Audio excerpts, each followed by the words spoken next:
जो सिर्फ समुद्र की कहानी नहीं सुनाता बल्कि उन रहस्यों की गवाही देता है जो हजारों सालों से इतिहास के पन्नों में दबे हुए हैं।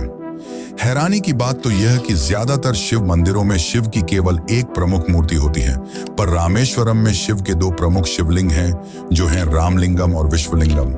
पर आखिर ऐसा क्यों और आखिर ऐसा क्या हुआ कि हनुमान जी ने यहाँ के मुख्य शिवलिंग को उखाड़ने की कोशिश की? लेकिन उससे भी बड़ा रहस्य है राम सेतु का, जिसने वैज्ञानिकों तक को हैरान कर दिया है।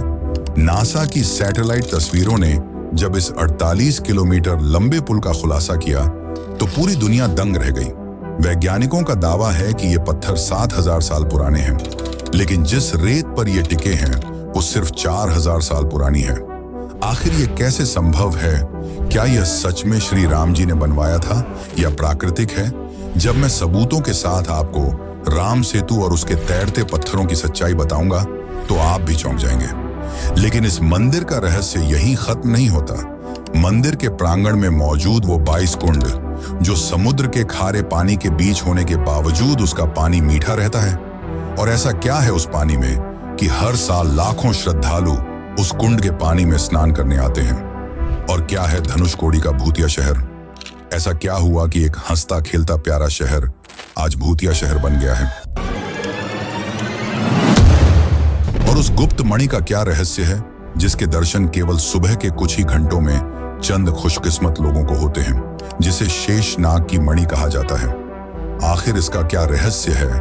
और क्या है यहाँ के गलियारों का रहस्य जो यात्रियों को आकर्षित करता है?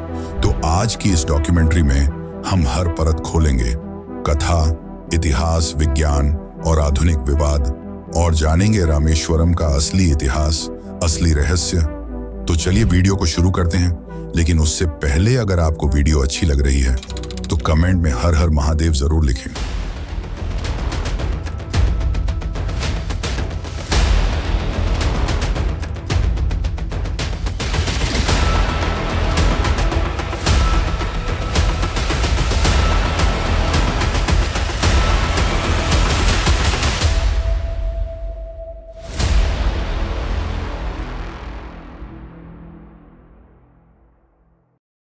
इस मंदिर के निर्माण की नींव आज से लगभग 7000 साल पहले रखी गई, यानी कि रामायण काल में। माना जाता है कि भगवान श्री राम ने राम सेतु बनाने के लिए एक यज्ञ करने का निश्चय किया, पर यज्ञ कराने के लिए उस समय कोई ब्राह्मण मौजूद नहीं था। तब जामवंत ने प्रभु श्री राम को सलाह दी कि इस समय इस जगत में रावण से बड़ा ज्ञानी ब्राह्मण कोई नहीं है, हमें उन्हें बुलाना चाहिए।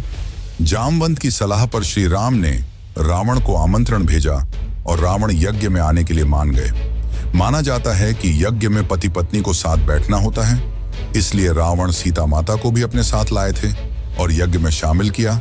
लेकिन वहीं कुछ जगहों पर यह देखने को मिलता है कि रावण ने माता सीता को रिहा नहीं किया था, बल्कि उनकी एक मूर्ति बनाकर यज्ञ में बैठाया था। पर यह वही समय था जब रामेश्वरम तट पर इस ज्योतिर्लिंग का निर्माण हुआ। यज्ञ समाप्त होने के बाद राम ने रावण से आशीर्वाद मांगा और रावण ने उन्हें खुशी खुशी विजय का आशीर्वाद दिया। लेकिन मित्रों, आपको बता दूं कि यह कथा हमें मुख्य रामायण की किताबें जैसे रामचरितमानस या वाल्मीकि रामायण में नहीं मिलती, बल्कि यह कथा हमें महाकवि कंबन द्वारा रचित तमिल ग्रंथ रामावतारम या कंबा रामायणम में देखने को मिलती है। लेकिन एक और प्रसिद्ध कथा है जो हमें शिव पुराण और स्कंद पुराण के सेतु महात्म्य खंड में देखने को मिलती है, जो हमें इस ज्योतिर्लिंग के निर्माण की असली कहानी बताती है और साथ ही यह भी बताती है कि यहाँ दो शिवलिंग कैसे आए। माना जाता है कि जब रावण का वध करने के बाद श्री राम माता सीता के साथ लौट रहे थे, तब उन्होंने गंधमादन पर्वत पर विश्राम किया।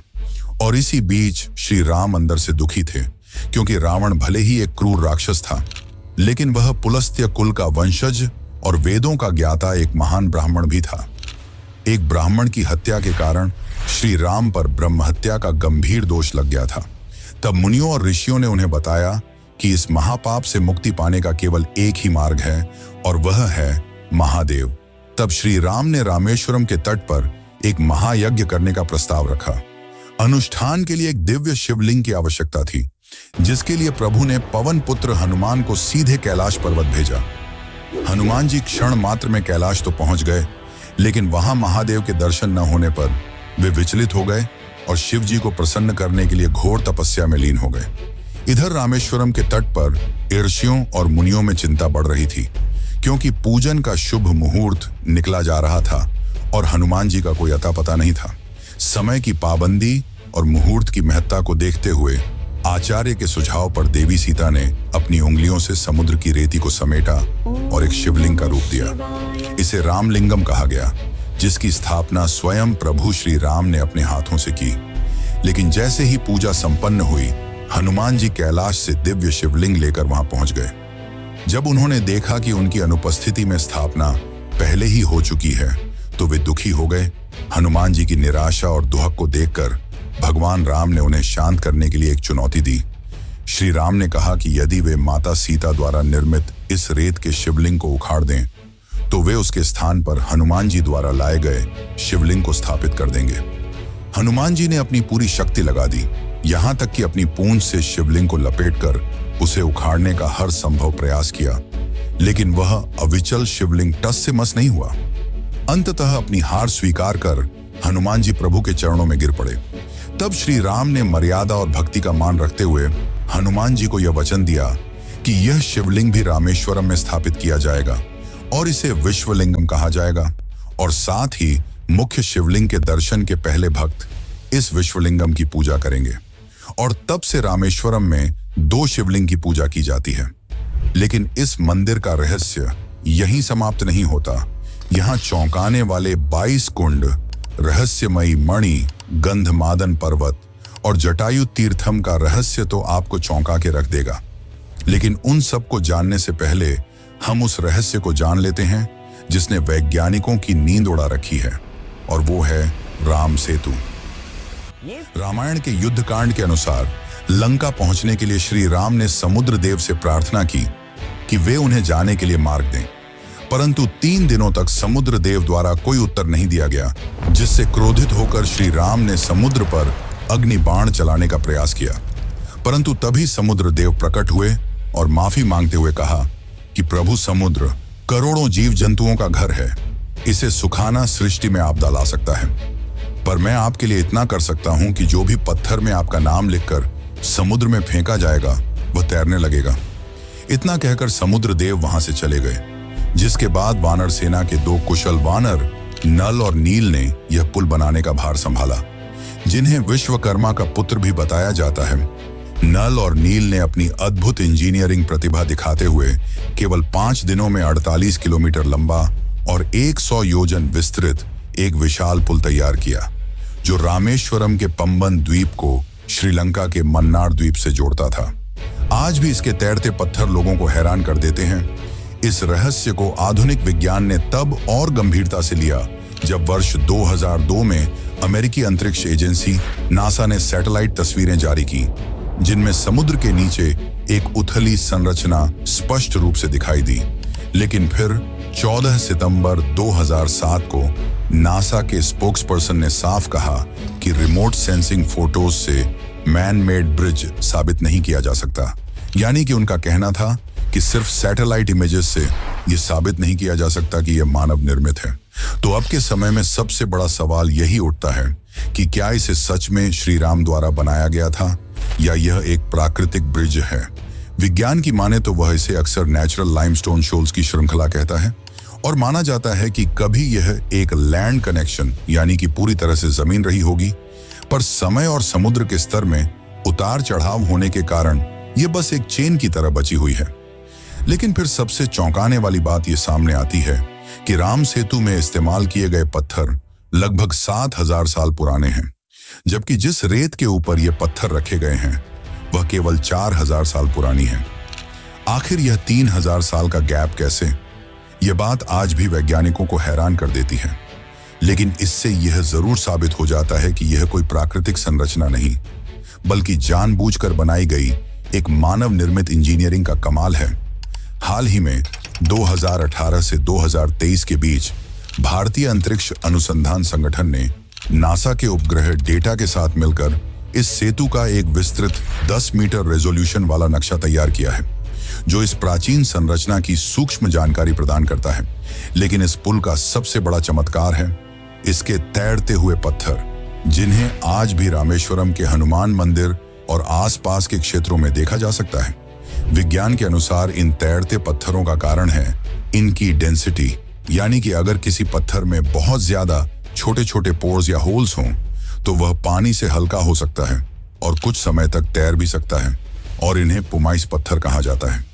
ये पत्थर ज्वालामुखी से निकलने वाले गर्म लावे और हवा के संपर्क से बनते हैं। जब लावा तेजी से ठंडा होता है तो उसके भीतर हवा के बुलबुले फंस जाते हैं, जो पत्थर को स्पंज जैसा हल्का बना देते हैं, और इसी कारण पत्थर पानी पर तैरते हैं। लेकिन सबसे चौंकाने वाली बात तो यह कि रामेश्वरम के पत्थर सामान्य पत्थरों जितने ही भारी हैं, और विज्ञान कहता है कि पुमिस पत्थर कुछ समय तक पानी में तैर सकते हैं। पर रामेश्वरम के पत्थर तो आज भी हजारों साल बाद तैरते हैं, जो वैज्ञानिकों को हैरान कर देता है। साथ ही रहस्यमयी बात तो यह है कि रामेश्वरम के आसपास पिछले हजारों वर्षों में किसी ज्वालामुखी का कोई अस्तित्व नहीं रहा है। ऐसे में सवाल उठता है कि अगर ये पुमिस पत्थर हैं तो इतनी विशाल मात्रा में ये यहाँ आए कहां से? ये सारे प्रश्न आज भी लोगों को हैरान कर देते हैं, चाहे इसे धार्मिक आस्था कहें या प्राचीन इंजीनियरिंग का शिखर। राम सेतु आज भी विज्ञान और विश्वास के बीच एक ऐसा पुल है जिसे पार करना अभी बाकी है। लेकिन रामेश्वरम में सिर्फ यही चमत्कार नहीं है।